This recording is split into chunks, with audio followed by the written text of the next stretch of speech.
नमस्कार शिक्षक साथियों, बिहार विशिष्ट शिक्षक चैनल के कन्मोल पेश का शिक्षा संवाद के एक और फ्रेश एपिसोड में आप सभी शिक्षक साथियों का तहे दिल से स्वागत है। साथियों, सबसे पहले टीचर ऑफ द डे बनने के लिए Preeti Kumari ji from Munger and Chamcham Devi ji from Buxar को मैनी कॉन्ग्रेचुलेशंस। अगर आप भी बनना चाहते हैं टीचर ऑफ द डे तो इस वीडियो को शेयर करके अपने नाम और पता के साथ एक प्यारा सा कमेंट जरूर करिएगा। खबरों की सिलसिला स्टार्ट करें तो पहली बड़ी अपडेट, मार्च में ही बिहार को मिल सकता है नया सीएम, बीजेपी की तैयारी तेज। जी हां शिक्षक बंधुओं, बिहार की राजनीति में बड़ा बदलाव देखने को मिल सकता है क्योंकि संकेत है कि मार्च 2026 में ही राज्य को नया मुख्यमंत्री मिल सकता है। 5 मार्च को राज्यसभा नामांकन की अंतिम तारीख पूरी हो चुकी है और 16 मार्च को चुनाव होना है, जिसमें वर्तमान मुख्यमंत्री नीतीश कुमार के निर्विरोध राज्यसभा जाने की संभावना है। मौजूदा राज्यसभा सदस्यों का कार्यकाल 10 अप्रैल 2026 तक है, इसीलिए इससे पहले बिहार में नई सरकार बनने की चर्चा तेज हो गई है। इसी बीच केंद्र ने सैयद अता हसनैन को बिहार का नया राज्यपाल नियुक्त किया है, जिसे बीजेपी की रणनीति से जोड़कर देखा जा रहा है। संभावित मुख्यमंत्री के तौर पर सम्राट चौधरी का नाम सबसे आगे चर्चा में है, जबकि जदयू की ओर से निशांत कुमार को विधायक दल का नेता बनाए जाने की अटकलें है। माना जा रहा है कि 25 से 26 मार्च तक नई सरकार का गठन और मुख्यमंत्री का शपथ ग्रहण हो सकता है। वहीं बढ़ते हैं नेक्स्ट अपडेट की ओर तो साथियों, बिहार में शिक्षकों की शिकायतों के लिए नई एसओपी जारी। जी हां शिक्षक बंधुओं, एजुकेशन डिपार्टमेंट बिहार ने राज्य के कक्षा 1 से 12वीं तक के विद्यालयों में कार्यरत शिक्षकों की सेवा से जुड़ी शिकायतों के समाधान के लिए नई एसओपी जारी की है। अपर मुख्य सचिव डॉक्टर बी राजेंद्र ने सभी जिला शिक्षा पदाधिकारी और जिला कार्यक्रम पदाधिकारी स्थापना को निर्देश दिया है कि शिक्षकों की शिकायतों जैसे कि वेतन, बकाया वेतन, अवकाश और अन्य समस्याओं का त्वरित निपटारा किया जाए। शिक्षक अपनी शिकायतें ई शिक्षा कोष पोर्टल के ग्रीवांस मॉड्यूल पर दर्ज करेंगे और जिला स्तर पर उनका समाधान होगा।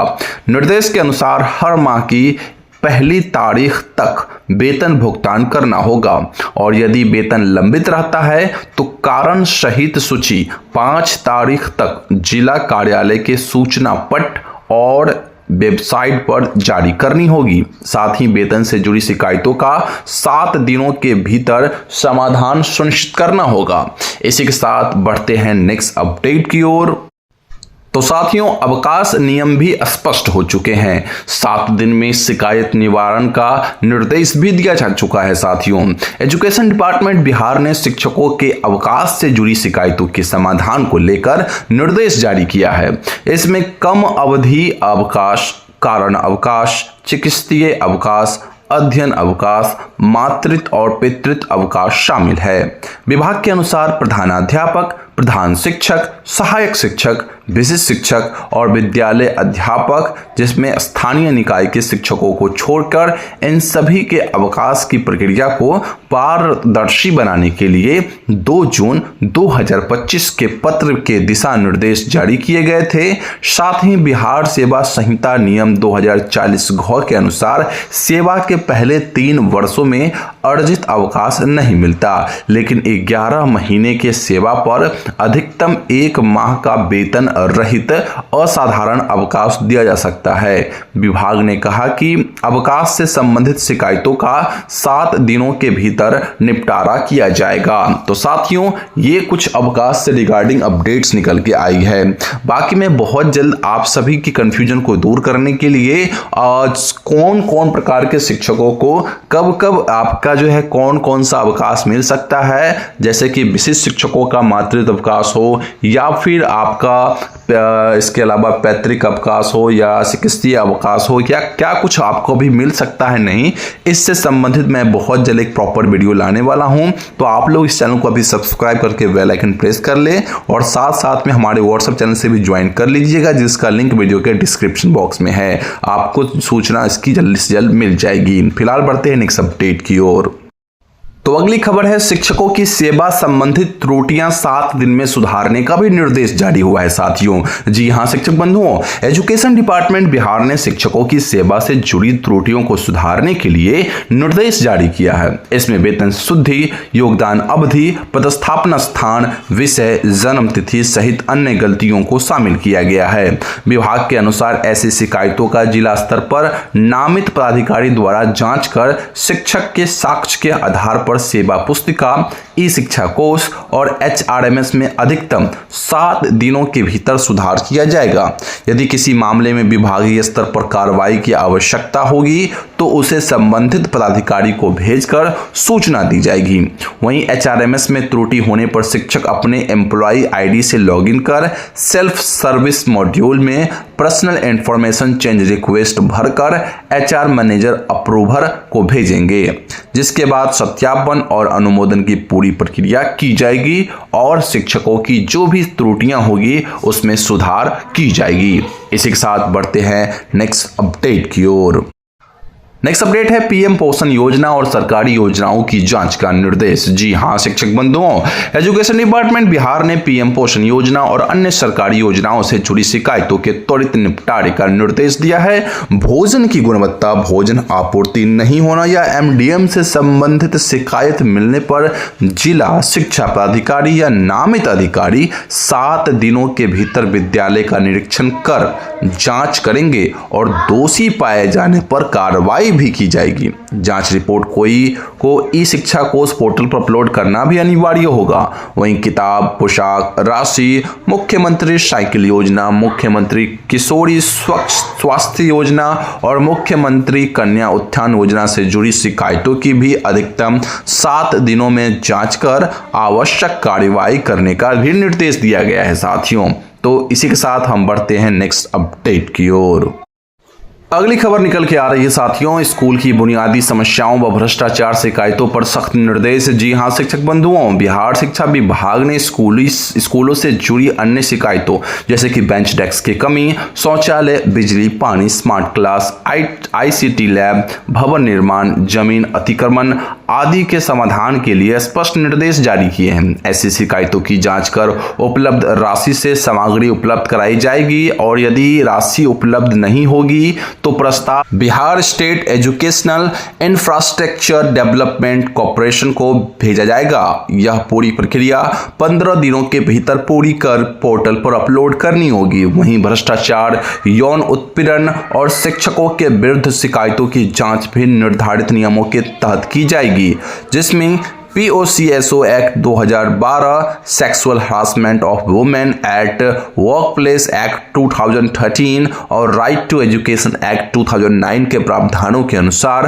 कार्रवाई की जाएगी तथा अधिकतम 6 माह के भीतर जांच पूरी कर रिपोर्ट पोर्टल पर अपलोड करना भी अनिवार्य होगा साथियों। इसी के साथ बढ़ते हैं नेक्स्ट अपडेट की ओर। अगली अपडेट निकल के आ रही है साथियों, बिहार में फर्जी सर्टिफिकेट मामले में 31 नियोजित शिक्षकों पर केस। जी हां शिक्षक बंधुओं, बिहार विजिलेंस इन्वेस्टिगेशन ब्यूरो ने बिहार में वर्ष 2006 से 2015 के बीच नियोजित शिक्षकों के शैक्षणिक प्रमाण पत्रों की जांच के दौरान 28 फरवरी 2026 तक 31 शिक्षकों के खिलाफ 31 प्राथमिकी विभिन्न जिलों में दर्ज की है। अब तक कुल 6,67,144 प्रमाण पत्रों की जांच की जा चुकी है, जिनमें 2,953 अभियुक्तों के खिलाफ 1,748 मामले दर्ज किए गए हैं।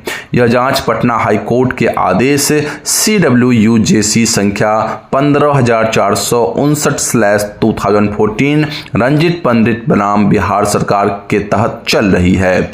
आंकड़ों के अनुसार 2015 से 2026 तक हर वर्ष फर्जी प्रमाण पत्र के मामलों में कार्रवाई की गई है और जांच अभी भी जारी है और आने वाले समय में चलती रहेगी ये जारी। इसी के साथ बढ़ते हैं नेक्स्ट अपडेट की ओर। 58% पुस्तकें पहुंची, अप्रैल से बच्चों को मिलेगी। जी हां शिक्षक बंधुओं, Bihar state text book publishing corporation के अनुसार राज्य के करीबन 68,000 प्रारंभिक स्कूलों में कक्षा 1 से 8 तक के 1 करोड़ से अधिक बच्चों को अप्रैल के पहले सप्ताह से मुख्य पाठ्य पुस्तकें मिलने लगेगी। शैक्षणिक सत्र 2026-27 के लिए कुल 1,21,65,487 पुस्तक सेट तैयार किए गए हैं, जिनमें से 1,15,00,000 से अधिक सेट प्रखंडों तक पहुंच चुके हैं, यानी लगभग 98% किताबें पहुंच चुकी है।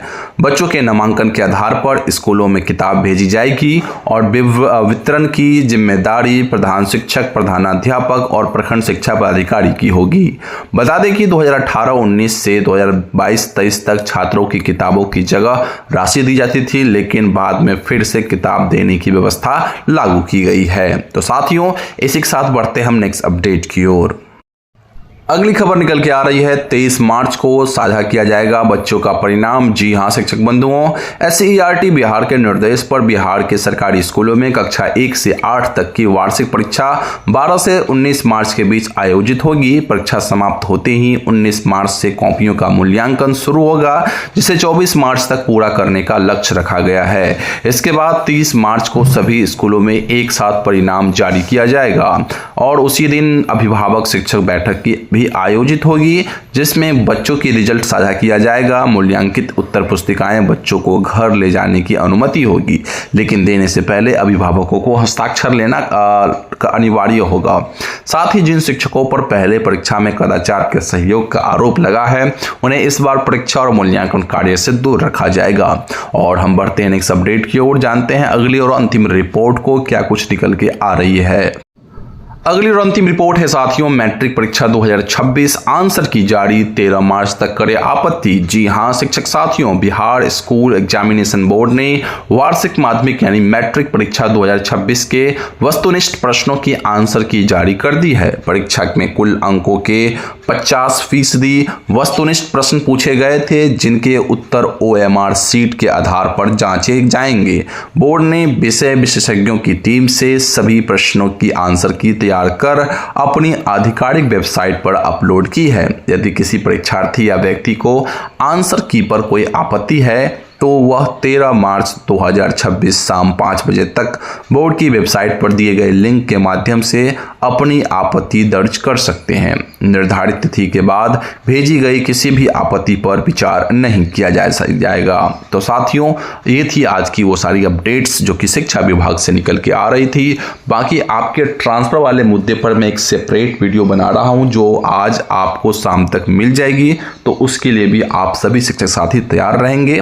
बाकी मिलते हैं हम आपसे अगली वीडियो में, तब तक के लिए 2-3 काम आप कर लें। आप सभी शिक्षक साथी हमारे वीडियोस को लगातार देखते हैं, लेकिन चैनल को सब्सक्राइब लगभग 50% से ज़्यादा लोगों ने नहीं किया है, तो प्लीज़ चैनल को सब्सक्राइब करिए, वीडियो को लाइक कर दें और हमारे व्हाट्सएप चैनल को ज्वाइन कर लें, जिसका लिंक वीडियो के डिस्क्रिप्शन बॉक्स में है। हम मिलते हैं आपसे अगली वीडियो में, तब तक के लिए वंस मोर टाइम जय हिंद।